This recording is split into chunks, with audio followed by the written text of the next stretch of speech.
धामनगर वासी सबुठ एक खुशी दिन। आज शिक्षार विकास कथा कहले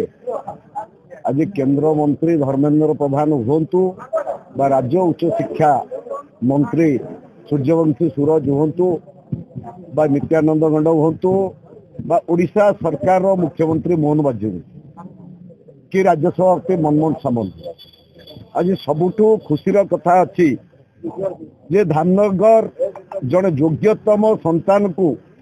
राजनीतिर विधायक भाव प्रतिष्ठित कर जो आज खाली शिक्षा कथा नुह आज जे आपण मैंने होते जे चारि धामनगर निर्वाचन मंडल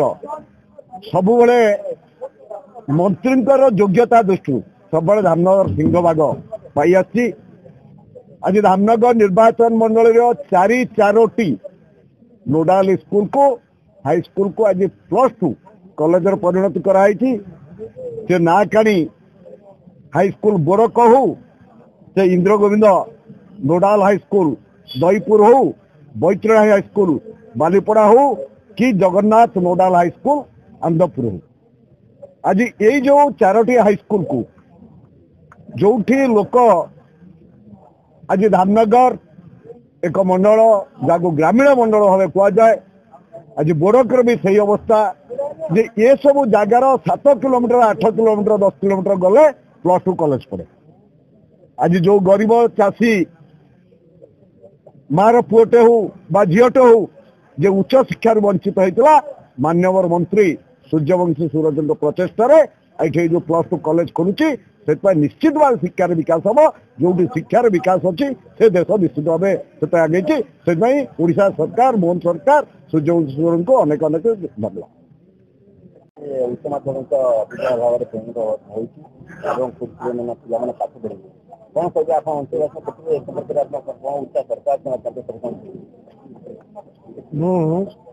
चूड़ाकुटी इंदिरागंज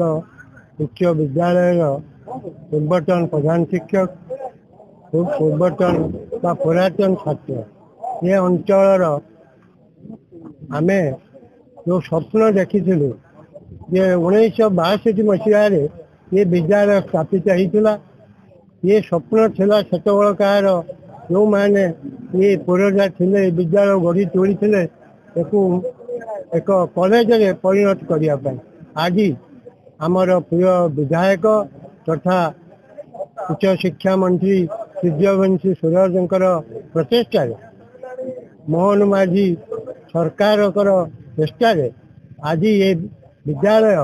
उन्नीत होती +2 कॉलेज को से आम ओडिशा सरकार को मुख्यमंत्री मोहन माझी को एवं सूर्यवंशी सूरज महोदय को मु